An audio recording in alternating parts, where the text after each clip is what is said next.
dan lain sebagainya. Jadi kiranya lewat firman Tuhan pada saat siang hari ini, bukan kami menelanjangi kekurangan paham daripada orang lain, tapi kami menyederhanakan, kita luruskan. Dan kalau kita paham tentang firman Tuhan, kita paham pribadi kita tidak bisa diombang-ambingkan oleh situasi sekarang ini. Karena firman Tuhan berkata, umatku binasa karena kurang pengetahuan, kurang paham, tidak paham betul, gampang diombang-ambingkan, sehingga begitulah ya, binasa. Ini tadi saya praktekkan di rumah itu makan waktu kurang lebih 50 menit saudara, tapi cukup panjang. Tapi tidak, kita akan kita ambil yang penting-penting saja, karena kalau tidak tuntas ini nanti juga hasilnya kurang bagus. Saudara perhatikan baik-baik. Hari ini mari untuk pertama kali kita akan baca ayat yang tidak asing lagi, di Yohanes 1 ayat 1. Ini adalah sebuah ayat yang tidak asing, ayat yang sudah sering kita baca dan kita dengar. Sebelum kita bahas ke yang lainnya, saya bacakan demikian bunyi firman Tuhan, Yohanes 1 ayat yang ke-1. Pada mulanya adalah firman. Firman itu bersama-sama dengan Allah, dan firman itu adalah Allah. Jadi pada mulanya, sudah kita sering dengar, kita tahu awalnya adalah firman, dia juga adalah Allah. Ini tidak bisa dibantah lagi bahwa dia adalah Allah, firman, dan ayat-ayat selanjutnya menjelma menjadi manusia, yaitu Yesus namanya. Kita akan buka lagi satu ayat di dalam Keluaran 20 ayat 7.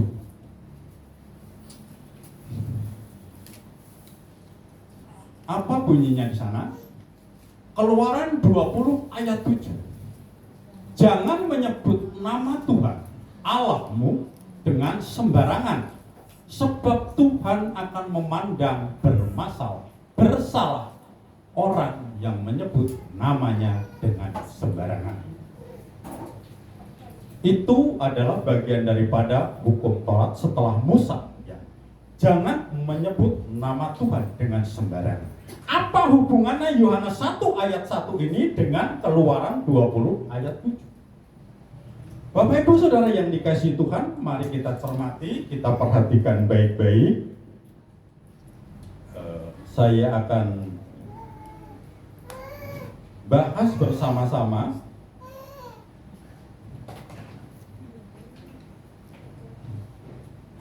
kita akan mengenal nama Allah yang sesungguhnya. Siapakah nama Allah yang sesungguhnya? Karena semenjak zaman Adam itu nama Allah itu sudah diperbincangkan sebenarnya. Tetapi waktu itu nama Allah itu belum pernah disebut karena masih samar-samar. Di sini ada ayatnya. Jadi pada zaman Adam, orang belum mengenal Allah dengan jelas. Mereka hanya mengenal dengan samar-samar. Pada waktu Enos lahir anak Adam, yaitu anak Adam yang ketiga lah. Orang pada zaman itu mulai memanggil Allah. Jadi sebelum itu orang belum mengenal nama Allah. Mari kita baca di dalam Kejadian 4 ayat 26. Seperti apa nama Allah yang disebut saat itu, saat orang pertama yaitu Adam. Ya, ini baru di situ nama Allah itu disebut. Kejadian 4 ayat 26 dalam Alkitab berkata, lahirlah seorang anak laki-laki bagi Set juga, dan anak itu dinamainya Enos. Waktu itulah orang mulai memanggil nama Tuhan. Jadi sebelumnya masih samar-samar. Nama Allah, nama Tuhan itu sebetulnya siapa? Baru saat itu, setelah Enos lahir, baru orang mulai memanggil nama Tuhan. Jadi pada saat itu nama Yahweh pun belum dikenal. Nama Yahweh itu belum tahu, belum dikenal. Kita tahu sejarah Alkitab dari Adam sampai ke Yesus itu berapa ribu tahun. Sedangkan Adam ke Abraham aja itu makan waktu itu kurang lebih 2000 tahun. Kurang lebih seperti itu. Jadi di sini kalau kita bahas, jadi pada saat itu nama Yahweh pun belum dikenal pada saat Adam dan anak-anaknya. Nah, sekarang kita akan beralih kepada Abraham. Nah, siapakah Abraham? Abraham itu adalah bapak orang percaya. Itu pun Abraham pun belum mengenal nama Yahweh saat itu. Belum. Jadi, mari kita baca dulu Keluaran 6 ayat 3. Apa kata di sana?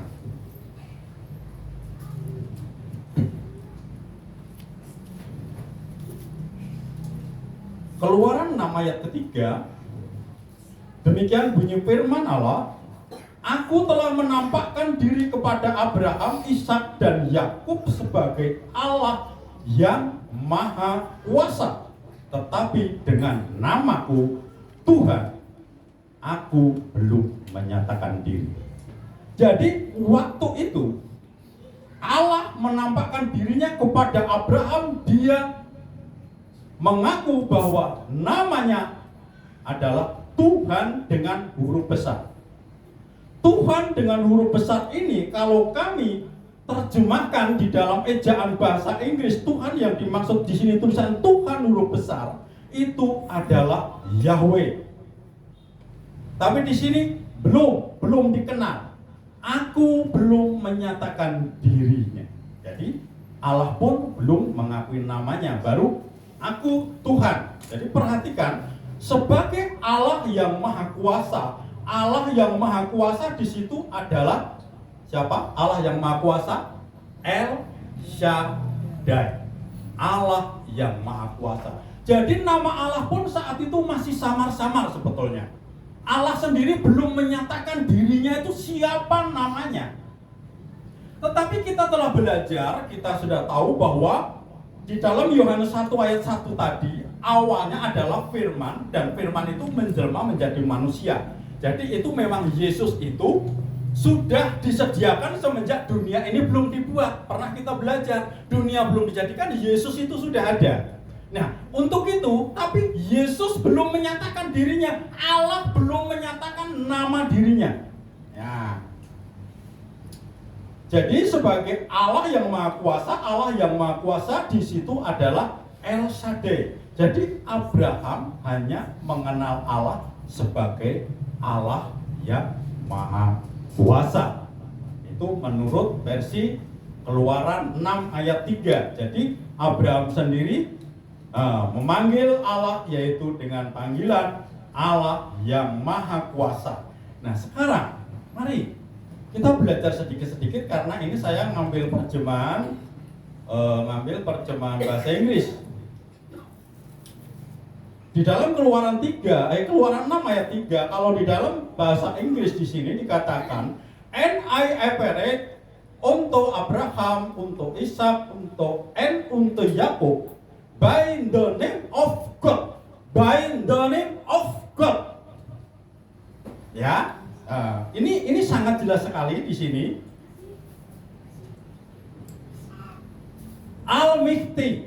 Di sini ada arti-arti tertentu. Paid by my name. Paid by my name, Yehovah.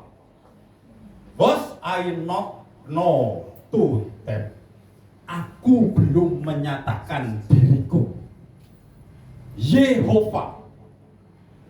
Kalau di dalam terjemahan bahasa Indonesia dikatakan Tuhan dengan huruf besar. Di bahasa Inggris, aku adalah Yehovah. Yehovah. Kita akan bisa tahu. Kita akan lanjut. Perhatikan. By the name of God Almighty.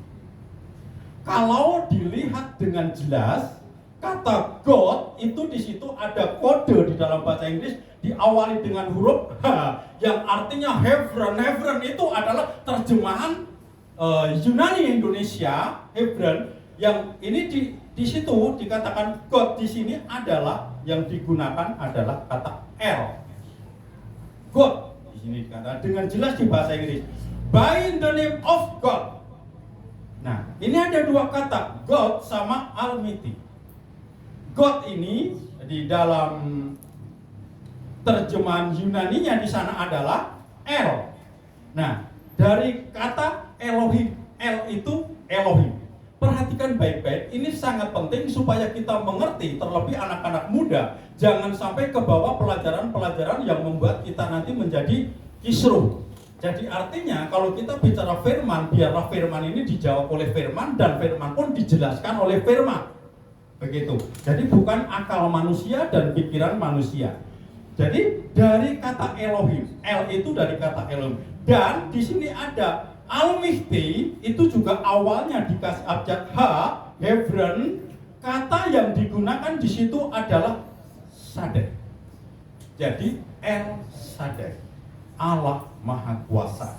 Jadi kita sudah lihat bahwa dari Alkitab sendiri yang mengatakan bahwa Abraham pun tidak pernah mengenal nama Yahweh. Abraham pun hanya mengenal nama El Shaddai. Saat itu berapa ratus tahun hidup Abraham, dari Abraham sampai ke Musa, di situ belum mengenal nama Yahweh. Nah, lalu ada sebuah pertanyaan, lalu kapan nama Yahweh mulai diperkenalkan? Pasti ada pertanyaan. Nah, kapan nama Yahweh mulai diperkenalkan? Jadi nama Yahweh mulai diperkenalkan adalah di zaman Musa. Di zaman Musa, hal itu bisa kita baca di kitab Keluaran. Mari kita baca Keluaran 3 ayat 13 sampai 15. Kita cepat supaya ada dasar-dasar ayat bahwa nama Allah yang sesungguhnya itu siapa, yang dari awal. Apakah Yahweh itu sudah dipersiapkan dari awal sebelum dunia dijadikan, atau siapa? Jadi kita juga jangan sampai kita salah pengertian ya. Keluaran 3 ayat 13. Lalu Musa berkata kepada Allah, tetapi apabila aku mendapatkan orang Israel dan berkata kepada mereka, Allah nenek moyangmu telah mengutus aku kepadamu, dan mereka bertanya kepadaku bagaimana tentang namanya. Nah, ini Musa pun menanyakan, apakah yang harus kujawab kepada mereka? Jadi nama Allah itu saat itu juga selalu dipertanyakan di zaman Musa. Nah, ini ayat yang ke-14 dari Keluaran 3. Firman Allah kepada Musa, aku adalah aku. Perhatikan itu huruf besar. Allah sendiri di situ belum mengakui namanya siapa. Dia berkata, aku adalah aku. Lagi firman-Nya, beginilah, kau katakan kepada orang Israel itu, akulah aku, huruf besar. Akulah aku, telah mengutus aku kepadamu. Nah, mari kita perhatikan ayat yang ke-15. Selanjutnya berfirmanlah Allah kepada Musa lagi, beginilah kau katakan kepada orang Israel. Jadi Allah berbicara sama Musa. Jadi kamu ngomong aja sama orang Israel tuh begini. Kalau bahasa biasanya ya, Allah beda begitu. Beginilah kau katakan kepada orang Israel, Tuhan huruf besar, Allah nenek moyangmu, Allah Abraham, Allah Ishak, dan Allah Yakub telah mengutus aku kepadamu. Itulah namaku untuk selama-lamanya, dan itulah sebutanku turun-temurun.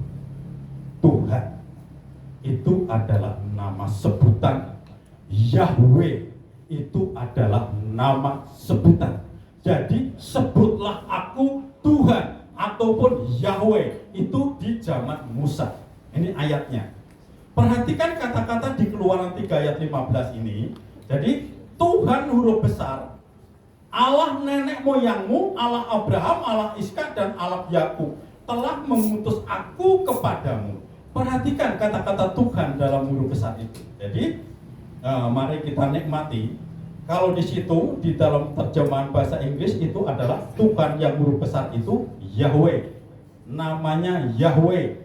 dalam huruf besar semua itu adalah Yahweh. Nah, di situ ada itulah namaku, kata firman Tuhan tadi. Itulah sebutanku. Baru Tuhan mengatakan kepada Musa. Jadi Yahweh itu dikenal setelah Musa.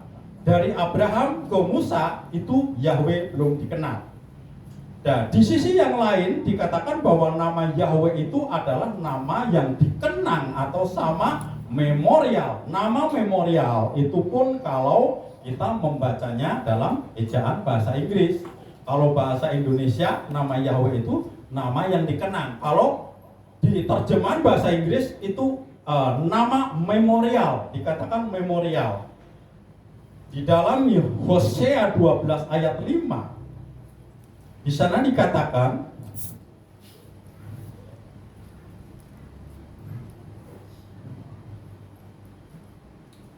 yakni Tuhan Allah semesta alam, Tuhan namanya. Itu di dalam Hosea. Nah, kalau di dalam terjemahan bahasa Inggris, the Lord is His memorial. Jadi memorial itu ya nama yang patut dikenang, patut diingat-ingat, patut dihafalkan, itu Yahweh. Ini pun ada kata-kata memorial itu dalam terjemahan bahasa Inggris. Kalau terjemahan bahasa Indonesia di dalam Hosea cuman begini katanya, yakni Tuhan Allah semesta alam, Tuhan namanya. Tetapi di dalam terjemahan bahasa Inggris, the Lord is His memorial. Jadi itu nama yang patut untuk dikenal dan patut untuk selalu diingat. Gitu. Lord itu di sini adalah Yahweh. Itu di dalam terjemahan bahasa Inggris. Lord itu artinya Yahweh. Yahweh. Lord itu artinya Yahweh. Jadi nama Yahweh adalah nama yang diberi untuk diperingati atau di peringatan atau untuk dikenang. Jadi nama Yahweh itu nama yang pantas untuk diperingati dan pantas untuk dikenang. Ya, sedikit selingan, saya bersyukur di JKI itu sinode kita tidak terlalu kekeh. Oh, Allah itu harus begini, tidak. Jadi memang banyak cabang-cabang. Waktu tahun 2017 saya bersama Bapak Gembala mengikuti ke Kopeng. Di sana juga banyak hamba-hamba Tuhan yang menyebut Allah dengan nama Yahweh. Itu dibiarkan, memang nggak salah. Gitu. Itu memang nama Allah. Nama Allah diberikan itu nama memorial. Jadi tidak semuanya harus Allah atau harus Tuhan, harus begini, harus Yahweh, harus apa. Nggak salah semuanya seperti itu. Jadi bersyukur ya, kami punya ketua sinode itu, saya ingat saya dengar doa mereka nggak seperti kami gitu. Tapi dibiarkan waktu itu. Jadi berarti ya memang seperti itulah aturannya. Jadi saling menghormati dan saling menghargai, tidak menganggap salah pendapat orang lain selagi masih tidak bertentangan dengan firman Tuhan. Nah, kita lanjut. Lord itu adalah Yahweh. Jadi nama Yahweh adalah nama yang diberi untuk diperingati atau peringatan atau untuk dikenang. Jadi kita lihat sekarang dari dua ayat, yaitu Keluaran 3 ayat 15 dan Hosea 12 ayat 5, kita tahu bahwa nama Yahweh itu adalah nama sebutan. Satu, dua, nama yang untuk memperingati atau untuk dikenang. Jadi kita tahu ya. Jadi kita jangan mudah diombang-ambingkan. Kita belum nemu ini nama Allah yang sebenarnya nanti ya. Kita akan berlanjut. Sekarang kita bahas tentang waktu antara Abraham dan Musa. Di zaman Abraham nama Yahweh tidak dikenal. Kita tahu lewat firman Tuhan. Baru di zaman Musa ya. Zaman Musa sajalah nama Yahweh baru dikenal. Jadi rentang waktu antara Abraham sampai Musa itu 430 tahun. Abraham, Musa 430 tahun. Jadi ada rentang waktu di mana nama Yahweh itu tidak dikenal oleh orang pada zaman sebelum Musa. Jadi waktu 430 tahun itu nama Yahweh tidak dikenal pada zaman itu. Jadi Abraham berikut pengikut-pengikutnya hanya mengenal Allah sebagai Allah Maha Kuasa atau disebut El Shaddai, bukan Yahweh. Jadi setelah Musa baru, ya itu rentang waktu 430 tahun nama Yahweh tidak dikenal. Jadi ada rentang waktu di mana nama Yahweh itu tidak dikenal oleh orang pada zaman sebelum Musa. Mari kita baca ayat-ayat yang menyatakan tentang waktu yang ada antara zaman Abraham dan zaman Musa. Coba mari kita buka di dalam Keluaran 12 ayat 40. Akan saya bacakan biar cepat ya. Jadi lamanya orang Israel diam di Mesir adalah 430 tahun. Yang membebaskan keturunan Abraham yaitu orang Israel adalah Musa. Itulah rentang waktu antara Abraham dengan Musa. Nah, kita akan sedikit belok ke Roma 4 ayat 13 supaya kita di sini ada pengertian bagaimana sepertinya apa sih maksud Tuhan Allah kita kepada umat manusia. Nah, di sini Roma 4 ayat 13 akan saya baca. Demikian bunyi firman Tuhan, saudara perhatikan baik-baik. Di sini adalah letak daripada segala sesuatu yang diperbincangkan. Sebab bukan karena hukum Taurat telah diberikan janji kepada Abraham dan keturunannya bahwa ia akan memiliki dunia, tetapi karena kebenaran berdasarkan iman. Ini janji Allah kepada Abraham. Ya, saya akan lagi disambung dengan Galatia 3 ayat 17. Saudara mendengarkan, saya bacakan demikian. Maksudku ialah janji yang sebelumnya telah disahkan Allah tidak dapat dibatalkan oleh hukum Taurat yang baru terbit 430 tahun kemudian, sehingga janji itu hilang kekuatannya. Jadi waktu itu Allah berjanji kepada Abraham akan memberkati keturunannya. Bukan keturunan, tapi satu keturunannya. Siapa orang yang ada di dalamnya akan diberkati memiliki hidup kekal, itu janji Allah kepada Abraham. Siapa keturunan Abraham yang di dalamnya ada keselamatan? Adalah Yesus, Tuhan kita yang kita sembah, yang sebelum dunia ini dijadikan, itu sudah disediakan namanya. Jadi itu janjinya Tuhan, janjinya Allah, janjinya El Shaddai kepada Abraham. Makanya di dalam Galatia ini dikatakan dengan jelas, maksudku ialah janji yang sebelumnya telah disahkan Allah. Jadi sebelum ada Musa, sebelum ada hukum Taurat, sebelum ada Taurat itu Allah sudah berjanji kepada Abraham. Itu dengan kurun waktu 430 tahun. Waktu yang sangat lama. Hubungan antara Abraham dengan Allah dan tidak mengenal namanya siapa. Abraham mengenal Allah dengan nama Allah yang Maha Kuasa, yaitu Allah El Shaddai. Bukan Yahweh, bukan apa, dan lain sebagainya. Tetapi dia hanya mengenal sebagai Allah yang Maha Kuasa. Itu menurut versi Keluaran yang kita baca tadi bersama-sama. Jadi, menurut Galatia 3 ayat 17 ini, maksud Tuhan, janji yang sebelumnya telah disahkan Allah.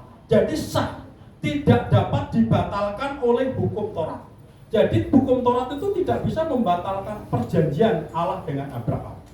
Jadi itu dijanjikan kepada keturunan. Salah satu keturunan yaitu adalah Yesus, yaitu saudara dan saya yang ada pada saat pagi hari ini adalah orang-orang yang menerima janji Allah yang tidak pernah dibatalkan oleh hukum apapun, sekalipun itu hukum Taurat.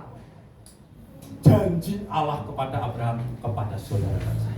Kita adalah keturunan Abraham melalui Yesus, Orang yang ada di dalam Yesus menurut firman Tuhan itu adalah orang yang udah keturunan Abraham. Di dalam Yesus adalah keturunan Abraham yang berhak menerima janji Allah kepada Abraham. Jadi Bapak Ibu Saudara yang dikasihi Tuhan, apapun bentuk masalah kita, ketika kita datang kepada Allah dengan benar, dengan baik dan benar, maka janji Allah kepada Abraham tidak pernah dibatalkan oleh hukum apapun. Kata siapa? Kata firman Tuhan. Ya. Jadi rentang waktu antara Abraham dan Yesus itu adalah 2000 tahun. Ya. Abraham itu kan melalui peristiwa, ya melalui kejadian-kejadian lahirlah Yesus. Yaitu setelah 2000 tahun. Sedangkan di tengah-tengah 2000 tahun itu, di tengah-tengah antara Abraham sampai ke Yesus, di situ ada Musa. Jadi antara Abraham dan Musa jarak waktunya 430 tahun. Jadi kita tahu ada jarak 157 tahun antara Musa dan Tuhan Yesus. Ya, Abraham ke Musa 430. Abraham ke Yesus 2000 tahun. Jadi dari Musa ke Yesus itu ada 1570 tahun. Nah, terus ditambah masa hidup Tuhan Yesus 33 tahun. Jadi nama Yahweh hanya dipakai selama 1570 tahun, ditambah masa Yesus hidup di dunia 33 tahun, yaitu kurang lebih 1603 tahun saja. Itu nama Yahweh itu dipakai. Setelah itu, setelah Yesus mati dan Yesus naik ke surga, nah nama Yahweh ini lengser ke perabot, akhirnya diganti Yesus namanya yang bertahta di singgasana, yang bertahta di surga, itu adalah Yesus, bukan Yahweh lagi. Paham ya? Kita menyebut Yahweh gak salah, itu Yahweh itu adalah nama Allah selama 1603 tahun. Yaitu dari Musa sampai Yesus lahir, ditambah umur Yesus 33 tahun, itu Allah namanya Yahweh. Kalau tadi disebut adalah Tuhan huruf besar. Jadi kita bisa mengerti Allah kita yang sebenarnya itu siapa, gitu kan. Jadi makanya keluarlah firman yang berkata di dalam Keluaran 20 ayat 7 yang tadi bersama-sama kita baca, dikatakan bahwa jangan menyebut nama Tuhan Allahmu dengan sembarangan, sebab Tuhan akan memandang bersalah orang yang menyebut namanya dengan sembarangan. Jadi sekarang kita tahu siapa nama Allah kita yang patut kita sembah, patut kita sebut tiap saat, yaitu di dalam Yohanes 1 ayat 1 tadi, bahwa awal mulanya adalah firman, dan firman menjadi manusia. Dan ketika Maria ibu Yesus mengandung, ada seorang malaikat datang, engkau akan mengandung dan akan melahirkan seorang anak laki-laki, hendaklah engkau memberikan nama Yesus. Jadi nama Allah yang sesungguhnya adalah Yesus. Yesus itu sudah tidak bisa ditawar lagi, bukan siapa-siapa lagi namanya. Orang nyebut apapun itu tidak salah, tetapi kita harus tahu persis bahwa Allah yang kita sembah itu hanya Yesus, tidak ada lagi. Mengaku orang Kristen kalau dia tidak mengakui Yesus sebagai Allah sesembahan jiwa kita, dia tidak akan masuk surga. Tidak. Karena hanya Yesus itu sesuai dengan firman Tuhan. Jadi ingat, nama Yahweh itu dipakai 1603 tahun selama Musa, ditambah dengan umur Yesus 33 tahun. Dan untuk selanjutnya yang dipakai setelah Yesus mati naik ke surga, langsung masuk, duduk di tahta kerajaan Allah. Nama sesembahan Allah kita adalah Yesus. Jadi ayat demi ayat yang kami bawakan saat ini, agar kita lebih mantap, jangan terombang-ambingkan dengan isu kanan kiri. Sembahlah Yesus, karena hanya Yesus yang sebelum dunia dijadikan itu sudah ada, dan darahnya sudah dipersiapkan untuk pengampunan dosa, untuk penebusan, untuk menyucikan kita. Tanpa Yesus dunia ini tidak akan ada apa-apa.